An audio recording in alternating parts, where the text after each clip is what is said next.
Okay, so you just got your cervical MRI report back, and it might as well be written in a different language, right? You're seeing these terrifying words like stenosis, effacement, herniation, and your heart just sinks. Look, it is completely normal to feel a wave of anxiety wash over you, but that's why we're here. We're going to dive into this because, understanding what these words actually mean, that's the very first step from fear to clarity. And this feeling of confusion, it is so common. Just take this story from a user on Reddit. Their report showed problems on the left side of their neck, but all of their really bad pain was on the right. This kind of mismatch between the report and the reality is right at the heart of what we're going to explore today. Which, of course, leads us to the big question. Is that black and white image the definitive story of your pain? I mean, does it really tell us everything we need to know? And the answer, and I really want you to hear this loud and clear, is a definite no. So here it is, the most crucial point. You are not your MRI. It's an absolutely vital piece of the puzzle, for sure, but it is not the whole picture, not even close. Now get ready for this because the data here is from a landmark study and it's pretty mind-blowing. It shows that 37% of perfectly healthy, pain-free 20-year-olds have disc degeneration on their MRIs. By age 80, that number skyrockets to a staggering 96%. So what does that tell you? A lot of these findings are just normal, age-related changes. I love this analogy. Think of them as wrinkles on the inside. Okay, so to understand your report, you've got to know how to read the map first. So let's quickly break down the basic views you'll see on your scan. First up, on the left, you've got the sagittal view. This is basically the side profile of your neck. It's perfect for checking out that natural C-shaped curve, it's called lordosis, and for looking at the height of your discs. Then, on the right, that's the axial view. I want you to imagine slicing your neck like a loaf of bread and then looking straight down the slice. This view is absolutely essential for seeing if anything is pushing into the spinal canal or blocking those little windows where the nerves have to exit. You're also going to see the term T2 weighted all over your report. All this means is that on these specific images, any fluid shows up as bright white. And this is incredibly useful, right? Because the fluid around your spinal cord, that's the cerebrospinal fluid, or CSF, it should be a brilliant white. So if something dark is pushing into that white space, we know there's some compression going on. It also tells us if a disc is well hydrated and healthy because it'll appear whiter in the center. All right, now for the main event. Let's start decoding those intimidating words you find in the impressions section of your report. You know the ones. First up, the classic bulge versus herniation. So a disc bulge is when the whole disc kind of squishes outwards evenly, sort of like a car tire that's a little low on air. A herniation, on the other hand, is much more specific. It's when the tough outer wall of the disc actually tears, and the jelly-like center literally starts to leak out. Just think of the jelly pushing its way out of a donut. And to get even more specific, herniations themselves can be broken down even further. This just helps the radiologist describe exactly what they're seeing.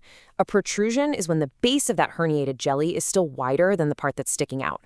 An extrusion is more serious. The jelly has squeezed through a really narrow opening, creating a shape kind of like a mushroom. And if a piece breaks off entirely, that's called a sequestration. Now, this one is probably one of the most common things you'll see. Stenosis. It's a scary word, but it just means narrowing. And the neural foramen, that's just the little window or canal on the side of your spine that the nerve root has to pass through on its way out to your arm. So, foraminal stenosis is simply a narrowing of that little window. So how do they grade it? This analogy makes it super clear. Just picture the foramen as a door frame, and your nerve is the person trying to walk through it. Simple, right? Grade 0, the door is wide open, no problem at all.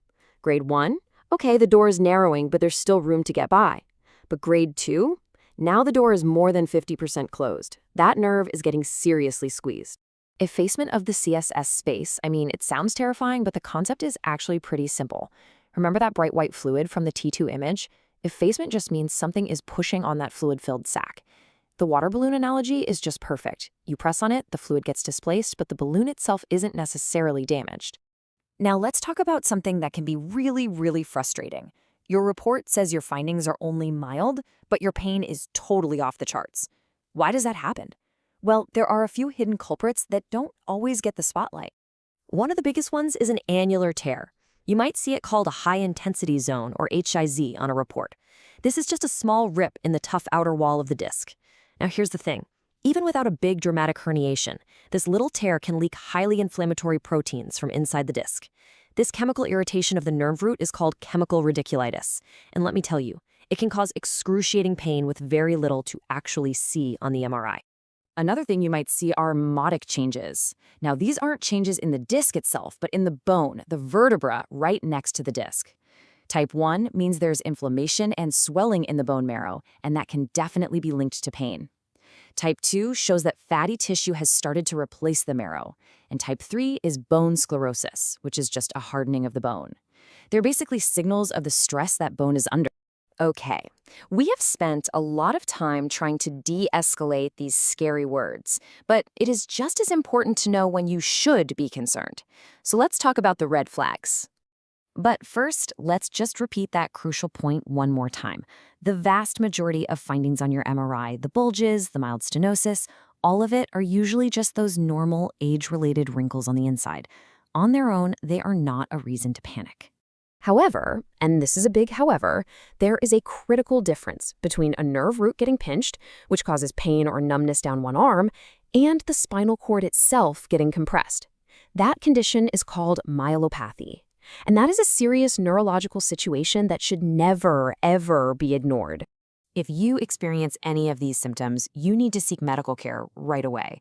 I'm talking about progressive weakness, losing the ability to do fine tasks like buttoning a shirt or writing, new problems with your balance or coordination, or any changes at all in bowel or bladder function. These are all signs the spinal cord itself is being affected, and that requires urgent evaluation. So let's bring this all together. Let's connect the pictures on the screen to the reality of your life, because that's what really matters. Remember that Reddit user from the beginning? The one with the left-sided herniations, but all the pain on her right side? Well, in her update, she explains that a new specialist actually listened to her. He ordered a new MRI, this time of her mid-back, her thoracic spine, and found a mild bulge right where her pain was. Turns out, the severe findings in her neck weren't the culprit at all. A good clinician treated her symptoms, not just her first report. And that right there is the most powerful takeaway I can give you. The MRI report is just a map. It gives you landmarks, it shows potential problem areas, but your symptoms, your experience, your story, that is the actual journey. A good doctor has to use both to navigate. So as you move forward, I want you to hold on to that knowledge. It empowers you. It helps you ask better questions and advocate for yourself. So the final question to leave you with is this. Is your treatment plan focused on that black and white picture, or is it focused on you? Are you treating the map, or are you treating the journey?